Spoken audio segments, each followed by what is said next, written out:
اور فرشتہ تمہارے دل میں बिना आवाज किए तुम्हें सही राह का एहसास दिलाता रहेगा।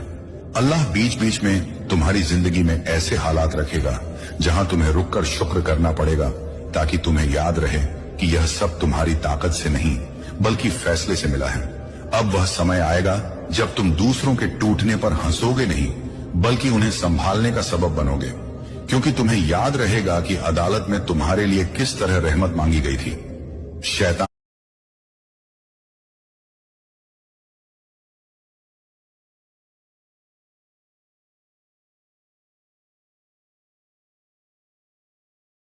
फिर कहेगा कि लोग इसे इस्तेमाल करेंगे, इसे थका देंगे।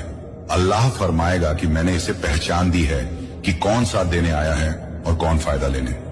न वह दौर शुरू होगा जब तुम्हारी जिंदगी में रिश्ते कम होंगे लेकिन सच्चे होंगे, बातें कम होंगी लेकिन असरदार होंगी। फरिश्ता गवाही देगा कि अब यह बंदा अपनी खामोशी में भी इबादत करेगा, और शैतान लाचार होकर देखेगा कि इसकी खामोशी भी शोर से ज्यादा भारी है। अल्लाह का फैसला जारी रहेगा और लिखा जाएगा कि इसके लिए जो भी देर होगी वह नुकसान नहीं बल्कि और मजबूत तैयारी होगी। जो भी रोक होगी वह गिराने के लिए नहीं बल्कि संभालने के लिए होगी।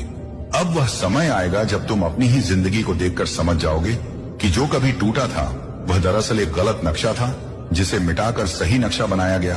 और अदालत में यह बहस अपने अंजाम पर पहुंचेगी जहां अल्लाह फरमाएगा कि इस बंदे को उसकी समझ के मुताबिक ही दिया जाए।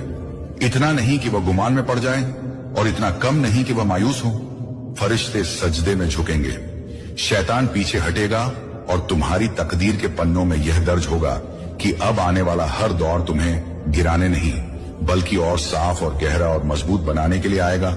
और यही वह नया अंदाज होगा जिसमें तुम्हारी जिंदगी आगे बढ़ेगी, जहां हर मोड़ पर तुम्हें यह एहसास रहेगा कि अदालत की वह बहस अभी खत्म नहीं हुई है, बल्कि तुम्हारे हर सही फैसले के साथ दोबारा तुम्हारे हक में दोहराई जाती है। अगर आप यह पैगाम पूरा सुन रहे हैं तो इसे सिर्फ शब्द मत समझिए बल्कि इसे अल्लाह की तरफ से मिला हुआ यकीन समझिए, क्योंकि इस पैगाम तक पहुंचना ही इस बात का सबूत है कि आपकी जीत को अब कोई ताकत रोक नहीं सकती। अब चाहे हालात जैसे भी हों, चाहे रास्ते में कितनी ही उलझने क्यों ना दिखाई दे, समझ लीजिए कि अल्लाह आपके साथ खड़ा है, बिल्कुल पास, इतना पास कि आपकी सांसों की आहट तक उससे छुपी नहीं है। इसलिए अब घबराने की कोई वजह नहीं बचती, डरने की कोई जरूरत नहीं रहती, क्योंकि जब अल्लाह साथ हो तो डर सिर्फ एक वहम बनकर रह जाता है। अब वह दौर शुरू हो चुका है जहां हर मुश्किल आपके इरादे को तोड़ने नहीं बल्कि उसे और मजबूत करने आएगी।